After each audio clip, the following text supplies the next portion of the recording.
Hello and welcome to the News9 Plus Show on the world's first news and current affairs OTT platform, News9 Plus.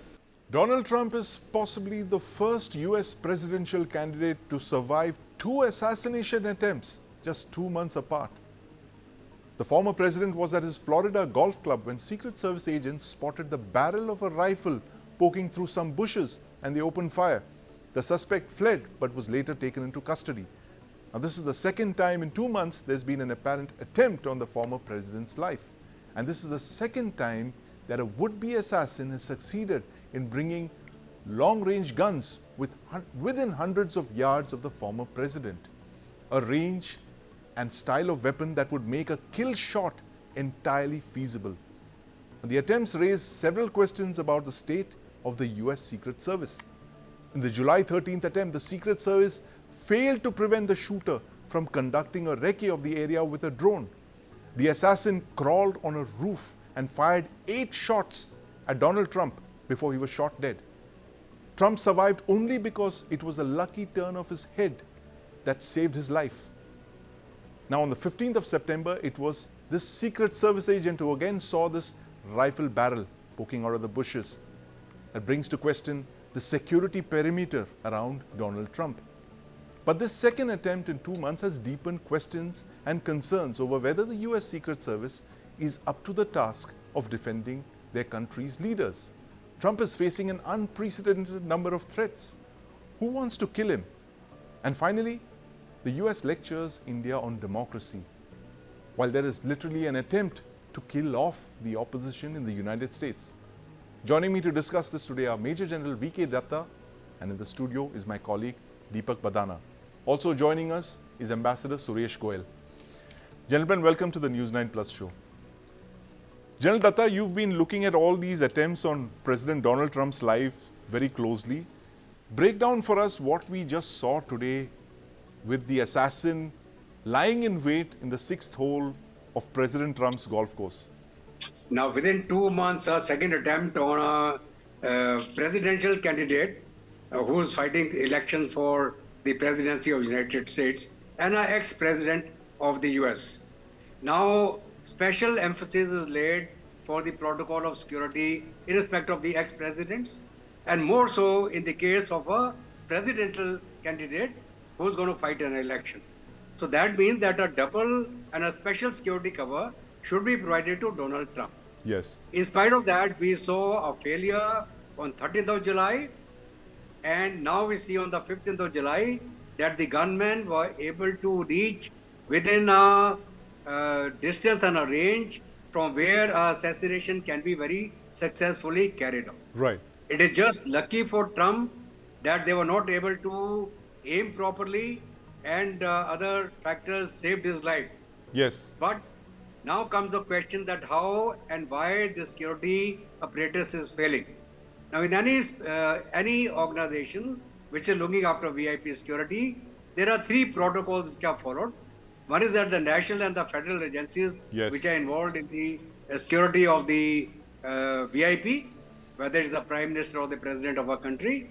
And similarly, in India, we have a system being followed by the SPG, which provides the close protection to the Prime Minister. Yes. Now, coming on to the overall protocol of security, there is the federal agencies and the state agencies, and then the local police and the local security agencies.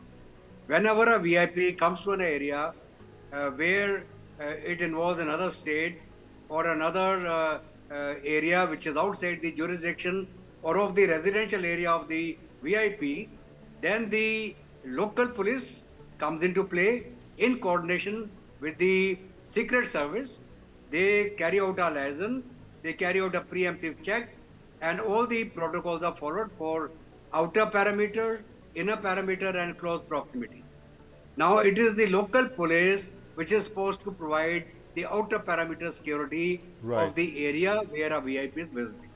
That obviously means that the Miami police, in this case, had not sanitized the area. Right. This man, Ryan Wesley, was able to come so close to the perimeter. Right. And maybe he was lying in wait for an ambush. He was lying in wait for an ambush. No, very interesting point, General Datta. You know, since you are the military tactician here, I'm going to show you that photograph that or of all the equipment that was recovered from the site, what are we seeing over here? There's a GoPro camera that's stuck on the fence. There's a backpack with a ceramic plate. And of course, there is the AK-47 rifle that the shooter had tried to ambush President Trump with. Tell us what this would, as a military tactician, tell us why this particular equipment, why the GoPro camera, for instance, and why a ceramic plate? Yes.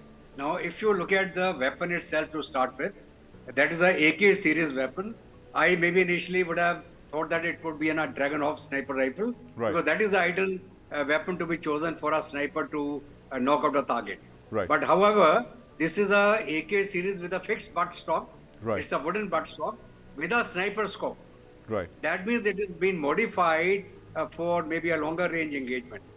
So that is as far as the AK rifle is concerned. But I would have maybe imagined that it could have been a Dragunov rifle, which looks right, similar, right, but is longer in the length and weight-wise is compatible. Absolutely. Now comes the question of the backpack. Yes. I'll just cover this. As far as the backpack is concerned, it might be carrying some ammunition, extra ammunition, or maybe any other equipment he is carrying with him. And the GoPro camera was to make a video recording of the so-called assassination if he succeeded. You would be seeing that today all the terrorists who are coming across the line and carrying out ambushes against our own security forces are carrying body cams. They're recording every activity and thereafter telecasting it on the various channels to highlight the deeds. So similarly, this gentleman was attempting to maybe do a video recording. And as far as the ceramic plates are concerned, a ceramic is a hard armor plate which is used as a body armor to ward off an attack by a high velocity weapon. So he might be having a body armor with him, while as the ceramic plate he may not have inserted inside, or you can use a ceramic plate just with a trauma pad under your garments, and that will give you protection against a high velocity rifle, because Kevlar only stops a low velocity ammunition. So if you're wearing a Kevlar jacket, it becomes very obvious, and you can get the same level of security from a high velocity weapon by just the ceramic plate and a trauma pad underneath. Yes. So all this equipment which you're showing on the photograph, though they are not very, very sharp, but then this is it, that it's a AK series rifle with a telescope. It's a fixed butt. It is not a folding butt, but gives it more stability in firing. Right. And the extra pack for ammunition and whatever he may be carrying with him. And then, of course, the camera for a recording and the ceramic plate for a protection against any firing by the Secret Service or any other agency. Very, very interesting, General Datta. Thanks for breaking that up. So it's in short, a shooter who was lying in ambush.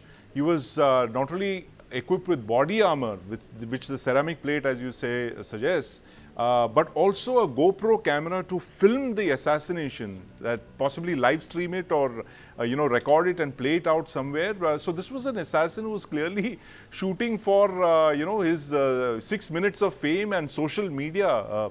And Deepak, it just struck me when General Datta was explaining the AK-47. Donald Trump is possibly the only president to survive attempts by both an AR-15 assault rifle and an AK-47. Eugene Stoner's invention and General Kalashnikov's. Well, that's America for you. But if I may add something, yes, it speaks to a number of issues. To begin with, I find the job entrusted to the US Secret Service to be extremely unenviable. Right. Let me explain why.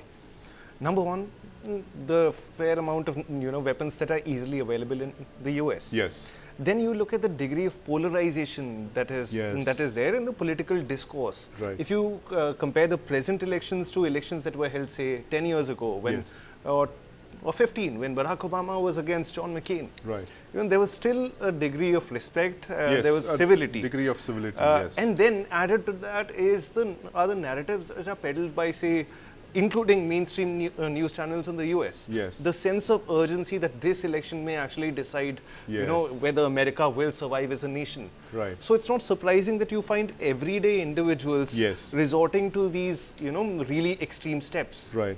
No, so this is an interesting point you raised there, Deepak. The fact that the debate is, of course, very polarized in the US, but there's also another issue of the US lecturing to India, and I'm going to ask Ambassador Suresh Goel this. Ambassador Goel, the US always lectures us on the freedom of the opposition in India. Of course, the government is cracking down on dissent. What about the United States, where there's no safety of life for the opposition candidate? In this case, Donald Trump surviving multiple attempts just weeks apart.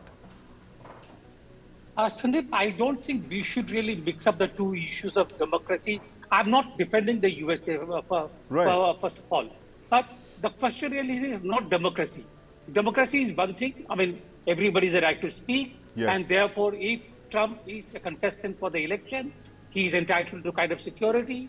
Whether security is effective or not is an entirely different matter. But the government should be able to provide the kind of security that is necessary for an opposition candidate. Right. If they don't do it, it is their lapse. Right. But when we are on the issue of security, we have three here, including you, Sandeep. Have you ever played golf? I'm sure you have. Yes, I have. Go to a golf course. Right. Even a 16-hole golf course, Yes. 18-hole golf course is so huge. Yes. Think of the task of sanitizing a golf Right. course. Right. And there are so many entry points to a golf course. Right. And if the golf course is not a private one, if it's a public Yes. golf course, Yes. where everybody enters, Right. first of all, I would think of advisability Yeah. of addressing a press conference on a golf course where anybody can enter. Somebody could have entered the golf course Yes. around a month ago. If they had the plans to really do something of Right, this kind, right. leave Absolutely. the weapon somewhere there and use it later on. Yes, yes, of Therefore, course. Yeah. security on a golf course is a very tedious matter. Right. I really don't know. Number one. Number two. I think basically for somebody to hide a kilometer away Yeah. from the target, Right. even with a most accurate sniper rifle, Yes. is taking a bit of a chance really. Right. And therefore, I do not know what the assassin had in mind, Right. whether he wanted to basically attract publicity or he had some other intention. We do not know. But the point really here is, Yes. and I'm not defending the Secret Service again, but I've dealt with them. Right. In the USA, when I was there in New York and Prime Minister visited, Yes. and I saw how they operated. They have a very strict kind of a protocol which they abide by. Right. If somebody has gone there about a month ago, they won't be, I'm prepared to write that now. Yes. They will not be in a position to sanitize the whole golf course. They can Right. sanitize selected areas, Right. but not the whole of it. And therefore, I think they need to work on what kind of venues Yes. can be chosen by the candidate Absolutely. Yes. to do what they want to do. Yes. So that's a But it is not a question of democracy. It's not a question of democracy. It's a question of the Second No. Amendment that makes assault rifles available to all U.S. Yes. citizens. That, of course. But this Ambassador Goel, the point you made about the distance involved, almost a kilometer. I think what the assassin had planned was for the distance to be closed by the president himself. That he would go on, progressively moving from the 5th hole to the 6th hole and possibly come within range. And these assault rifles are very lethal, I can tell you that. Deepak and me just returned from a shoot of Guns of India, which is a News9 Plus show where we get to see a whole lot of assault rifles firing at very close quarters. We film it, and I can attest to both the AK-47 and the AR-15 being very lethal weapons at extended ranges, at even 300 meters, for instance. But the point that you raised about the advisability of open venues like golf courses, which are very difficult to sanitize. General Datta, if you were the head of the Secret Service, and indeed you had protected Prime Minister Rajiv Gandhi immediately after Indira Gandhi's assassination, you were the head of the SG at that time. What is the kind of advice you would give to protectees like this who are constantly at risk with people running around with assault rifles in the United States? Yeah, definitely. There's a unique situation as far as the US is concerned, where all kind of weapons are readily available to the citizens of America, Yes. whether they are assault rifles or sniper rifles or bolt actions or maybe antique rifles of Second World War, which are equally lethal Yes. in their range and accuracy. So now the question is that as compared to the US, in India we have a very strict gun control. Yeah. We have very good coordination between the various state police agencies, the district police agencies, and where a VIP has to visit. Right. But then, as I advise, definitely it is better for a VIP to be in a protected area from where he cannot be attacked or fired upon Yes. by any outside agency than to be in an open area which is difficult to sanitize and maybe also covered because of the length and breadth of a golf course. Right. But if I give a quotation, Yes. you must have gone to the Delhi golf course or the army golf course, as we call it, the army training area. Yes. It is a very well sanitized area. It has got a boundary fence. And if a VIP is going to come there, there Yes. would definitely be the local Delhi police manning the perimeter with special passes on them, Right. with weapons and otherwise. Right. And there'll be, of course, people inside in civilian clothes, and then there'll be the SPG. Right. So now the question is that if it is a pre-planned event, Right. then the security agencies can definitely take precautions to Yes. sanitize an area. But if it is not at a very short notice, then the best they can do is that they will keep sanitizing maybe from one hole to another hole. Yes. If it's played the fifth hole, they go to the sixth hole, check it out, and then wait for the president to come up. So, a security still they'll detail have moving outfits. ahead of security detail moving ahead of the president's golf retinue. In this case also, Yes. Yeah. the Secret Service people were going ahead and Right. checking out. Now Yes. it is just lucky that they saw the barrel protruding out. Yes. Had this guy camouflaged the barrel with a, what do you call with a cloth or something with a, Right. the procedure we follow in the army to camouflage a barrel, Yes. then maybe he would have not been able to detect this barrel, and he would have maybe waited in ambush Yes. to let Donald Trump come in a close range and then engage him. Absolutely. And I'm reminded, General Datta, of that incident many years back in the 80s when there was a sniper waiting in Rajghat with a katta, and he took a aim at former Prime Minister Rajiv Gandhi, then Prime Minister Rajiv Gandhi. And it was incredible that the Prime Minister then was saved only because it was a country-made weapon and not an assault rifle of the kind that this shooter had access to. But there are interesting issues here. There are very unique American problems here. The assault rifle, easy availability of assault rifles in the United States, for instance. General Datta, there's possibly a case for India to extend some kind of assistance to the United States in protecting its politicians. I think the SPG is good enough now for the task. It's been doing this very admirably over the last couple of years, and you indeed, of course, also helped set up the SPG. So possibly there's some, reverse flow for India-US security cooperation here. If the Americans cannot protect their presidential candidates, possibly India could offer to do that for them. But that's all we have time for this evening, gentlemen. Thank you very much for talking about this issue of the second very unprecedented attempt on President Donald Trump's life. National Security Adviser Ajit Doval was in St. Petersburg recently for the BRICS meeting of NSAs. Here he met and briefed President Vladimir Putin on Prime Minister Modi's meeting with Ukrainian President Volodomir Zeleneskyy. Now the BRICS grouping, that's Brazil, Russia, India, China and South Africa, will hold a summit in Kazan between the 22nd and 24th of October this year. The 16th BRICS summit is going to be one of the biggest photo-ops of 2024. Prime Minister Modi will share the stage with President Vladimir Putin and President Xi Jinping. Now the BRICS was founded by Brazil, Russia, India and China in 2006. It has since expanded to include South Africa, Iran, Egypt, Ethiopia and the UAE. And there's a queue of countries like Saudi Arabia, Azerbaijan, Malaysia and even a NATO member country, Turkey, that have applied to join. Why is BRICS 2024 so important? Will it be more of a photo-op or will there be some tangible outcomes? Can Russia mediate between India and China, for instance?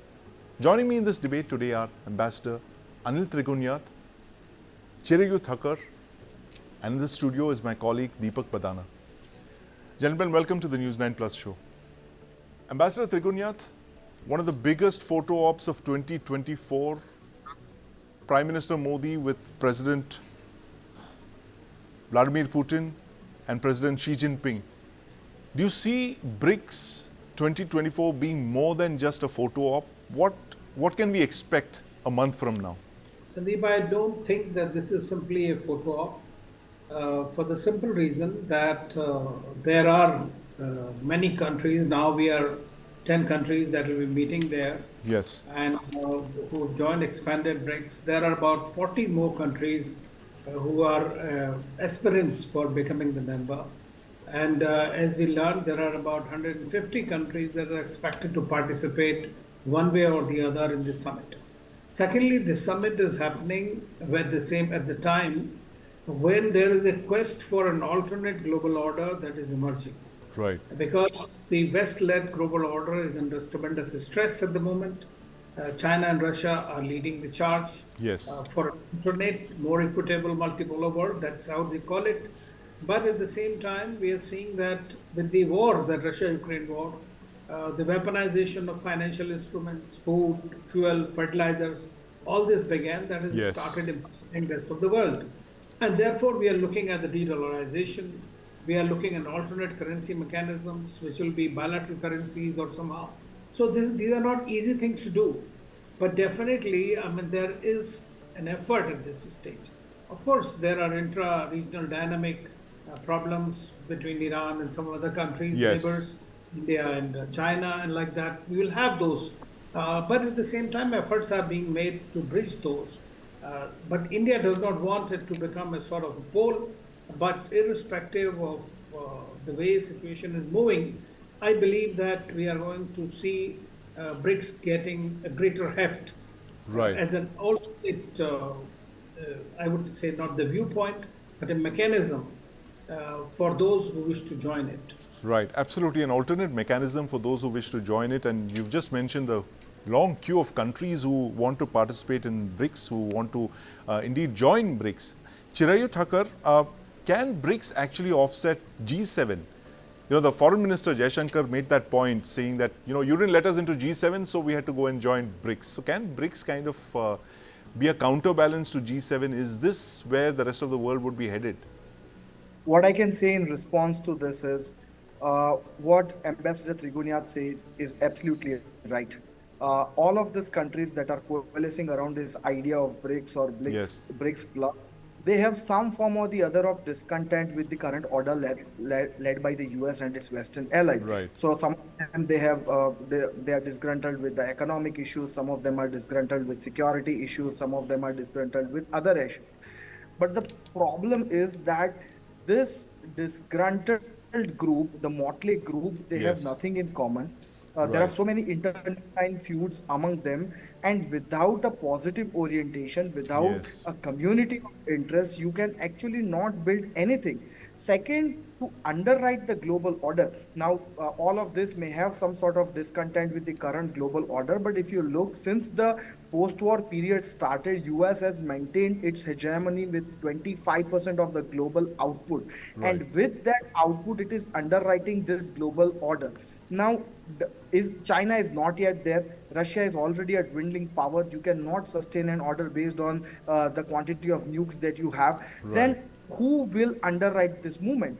You will eventually end up with some sort of a non-aligned movement that was in 1980s, which was a huge group of so many countries which were not happy to sign with this bloc or that bloc. Right. But there were so many tensions within the Iran-Iraq war, you know, the Soviet invasion. So it's an internally divided house of disgruntled countries. I don't think they can produce anything meaningful and definitely not create an order. Well, Ambassador Trigunayat, do you agree with that? The fact that BRICS is just, a motley group of disgruntled countries who just, who have their own contradictions and, they can't go very far. It's just going to be a NAM plus. I don't think so. I mean, this is not a motley group of countries. If that means India, you will call that as a motley group, or China for that matter, which is the second largest economy in the world. India is going to be the third largest economy in the world. Right. Russia will be the country with a bigger economy. But then you have Middle Eastern countries that are willing to join, which are also, you see, it is more of an economic grouping, geo-economic grouping. Right.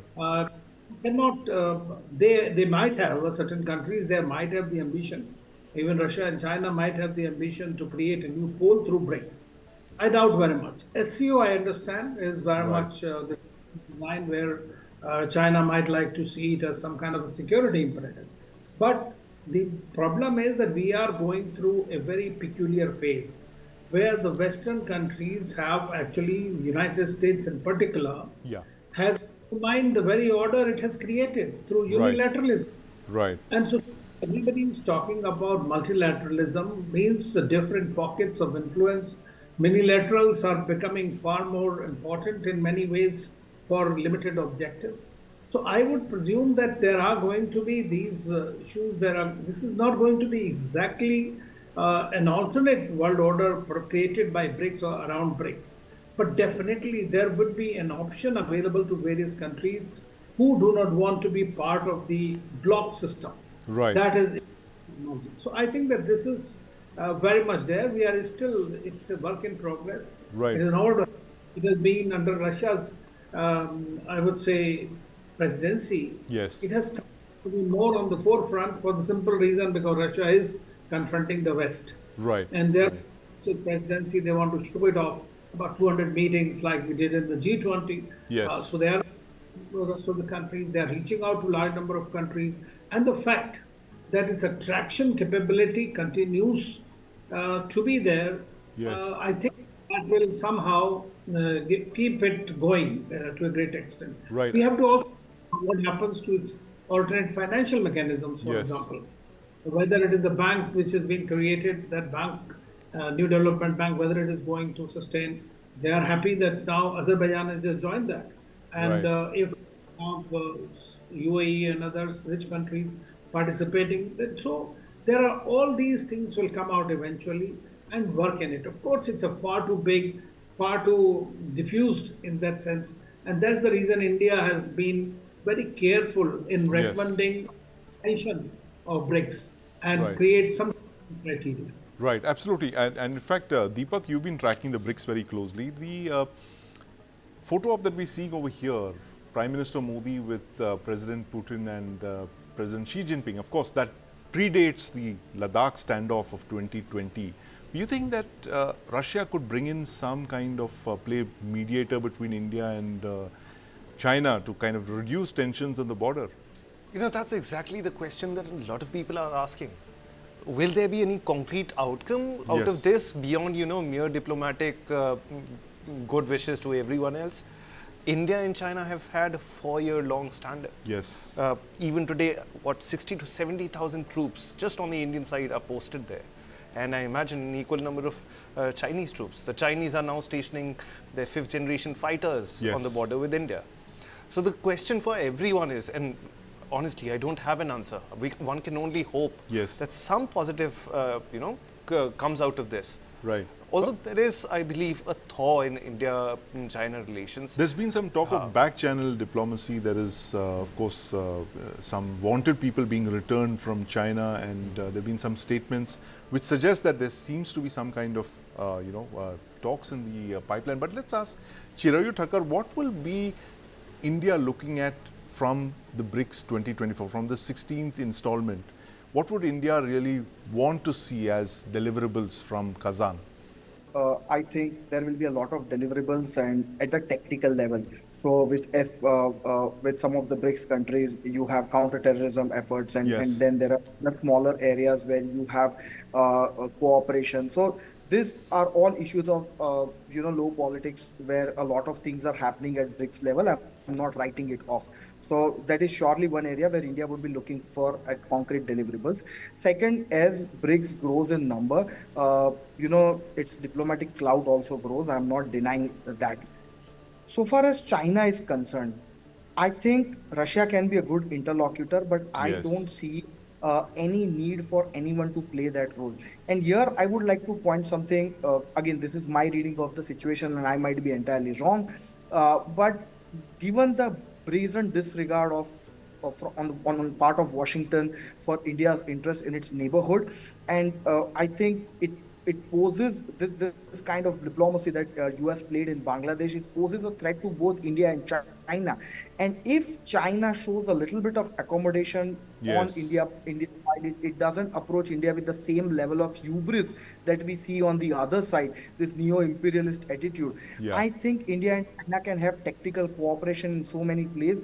And this thaw that you are seeing on the economic side, be it, Yes. giving market access to Chinese EVs, or accepting the round tripping of Chinese capital through Singapore, overlooking a lot of these things, the swap of individuals that you talked about. I think it's a sign of thaw. And Right. if just China gives its lust for this uninhabitable land on that Himalayan region, I think more chances of cooperation and thaw are possible. Although I would say it's tactical in nature. At a political level, both of them would remain adversaries and foes, and contenders for the top positions in the new world order. But Right. there can be tactical cooperation. Yes, there can be technical cooperation. In fact, Chirayu, that one line that you used, the lust for uninhabitable land that you used, it reminds me of what a former Prime Minister once said in Parliament, where he said, not a blade of grass grows there, just, but fortunately, Deepak, you have a lot of hair on your head. I was going to point otherwise if you didn't. Ambassador Trigunayat, the point that Chirayu made, the fact that Russia could possibly play interlocutor between China and India just to get tempers down and possibly get the Chinese to dial down their hubris a bit. Are these achievable outcomes given the kind of pressure that Xi Jinping is on the domestic economy and of course the need to be the strong man, the Asian dictator?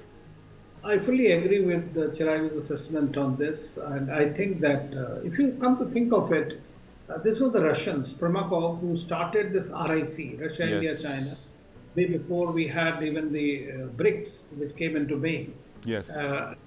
They have always been working on this, and till today, Russia is uncomfortable seeing the difficult relationship between India and China.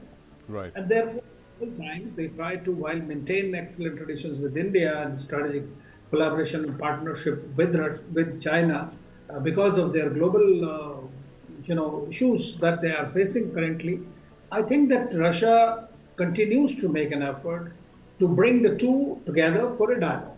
Right. If you remember, after Galwan, we had our foreign ministers go to Russia, where they met the Chinese counterparts. Since then, several times we have done, and now we are seeing some sort of a thaw which is happening, which is quite evident through the meetings between Jaishankar and Wang Yi and NSA and Wang Yi, and the possibility of Prime Minister Modi and Xi Jinping talking. They had a brief interaction in Johannesburg. And so I think that they realize, basically, both sides do realize that it is a significant relationship.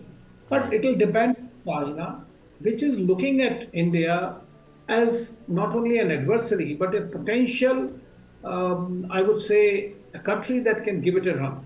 And it has given a run. It cannot just, so therefore it is important. Now, despite all that, we have seen our trade with China has really continued to grow exponentially. Yes. It's not that.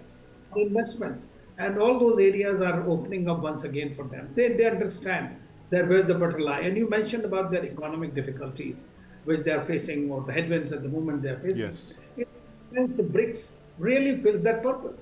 And Right. India is a, strategically, if they were to do things, or even tech, I think India is a major partner in that, because they would rather do that. And Bangladesh, I fully agree. I mean, the United States approach to Bangladesh has not been very amenable to our own interests. Right. And I think this has given them maybe some heft in the region against China. Yes. But at the same time, India and China both were working closely with Sheikh Hasina all through in all these years. Right, absolutely. Yeah, and before that shock ouster of Sheikh Hasina changed a lot of perceptions we had about American interests here in South Asia. But thank you very much, gentlemen, for joining us this evening. We're talking about the BRICS, but also the RIC, the Russia, India, China trilateral at the very heart of BRICS. That is of great interest to New Delhi. This triangle between three of the most important countries in the world right now that will drive BRICS and indeed the rest of the world in the foreseeable future. Thank you very much for joining us.